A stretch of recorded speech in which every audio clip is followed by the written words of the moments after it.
Hi, my name is Allegra Hardin, and I'm the Campus Compact AmeriCorps member serving at the University of Nebraska at Omaha's Service Learning Academy.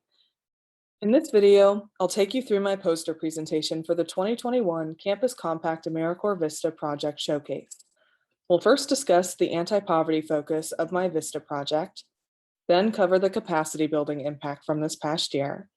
Next, talk through some of the challenges faced during this project, and finally explore the effects of COVID-19.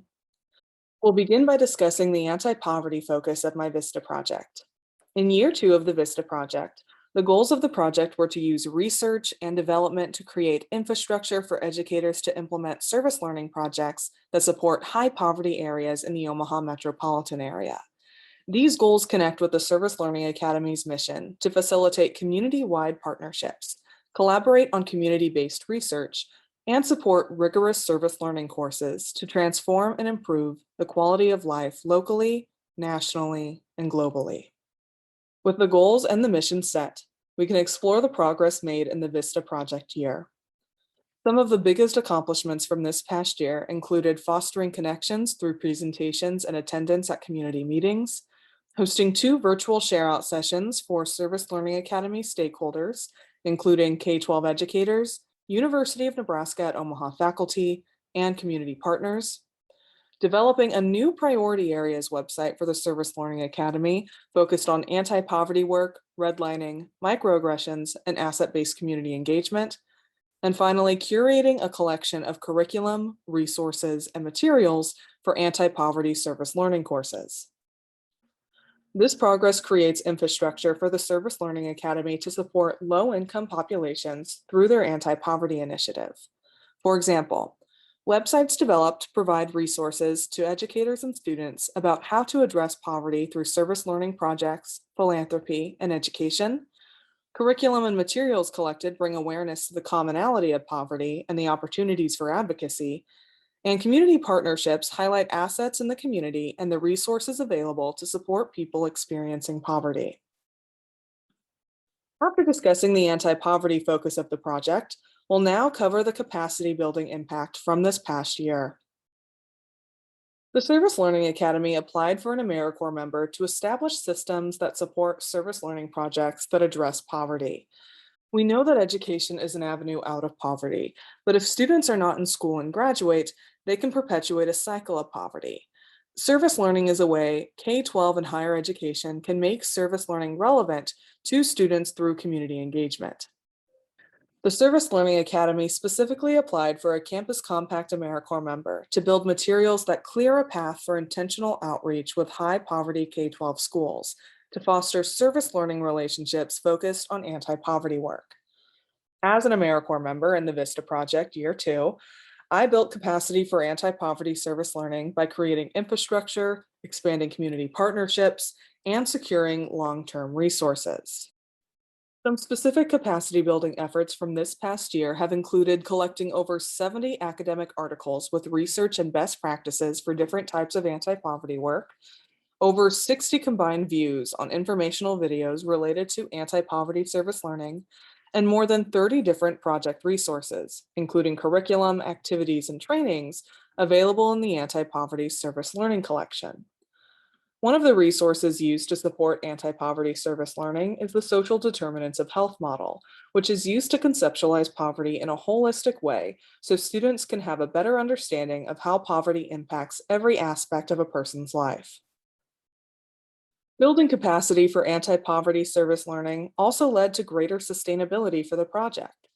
By developing a living website that can be updated and adapted to support stakeholders' service learning goals, establishing a comprehensive inventory for anti-poverty resources for stakeholders to use and contribute to, and creating materials to train students, educators, and community partners about anti-poverty service learning, the Anti-Poverty Initiative at the Service Learning Academy will continue to grow and be sustained, even after the conclusion of the Vista project. Now that we've covered the capacity building impact from this past year, we can talk through the challenges faced during this project. As I'm sure is familiar with many projects, most of the challenges this year related to COVID-19 and are specifically noted in the next section. But there were a couple of other barriers unrelated to the pandemic. First, my host site's largest K-12 partner, the Omaha Public Schools District, had limitations with gathering survey data. Second, we also face technological limitations for storing anti-poverty resources that are accessible to stakeholders. My future recommendations for this project include updating and implementing surveys for the Omaha Public Schools District, expanding surveys and anti-poverty service learning to other school districts, continuing to attend community meetings, planning share-out sessions, trainings, and other events to engage host site stakeholders with anti-poverty work, and updating website content and resources related to the host site's anti-poverty initiative. Out of the challenges this year came lessons and skills that will guide me as I exit my AmeriCorps service. Initially, I learned skills in flexible planning and adaptability, gained experience in outreach and virtual facilitation, and had the opportunity to recognize my passion for community engagement, which empowered me to apply for doctoral programs. Finally, we can explore the effects of COVID-19. We'll begin with some of the obstacles COVID-19 posed on the VISTA project. This included difficulty making connections with new anti-poverty service learning partners without in-person meetings, school scheduling ambiguity and uncertainty regarding teaching delivery impeding service learning project creation, rising local COVID-19 cases during the summer, fall, and winter, creating hesitancy to brainstorm future service learning projects, and constant policy changes, leaving K-12 educators overwhelmed and not as responsive to outreach attempts. However, there were also several opportunities that came from the COVID-19 pandemic. For example, my host site pivoted to online service learning options. We worked to develop asynchronous and synchronous virtual trainings. We hosted virtual share-out sessions to connect with stakeholders and share new service learning information. And the pandemic provided time and motivation to develop online anti-poverty service learning resources. COVID-19 also caused my host site to make adaptations that are sustainable long-term, such as creating resource videos, utilizing virtual share-out sessions, and recording synchronous trainings for later use. In a post-pandemic context, these sustainable practices can continue to grow and allow for greater accessibility in information sharing. Overall, from the VISTA project's anti-poverty focus to the capacity building impact, and from the challenges to the effects of COVID-19, my service year was altogether inspiring.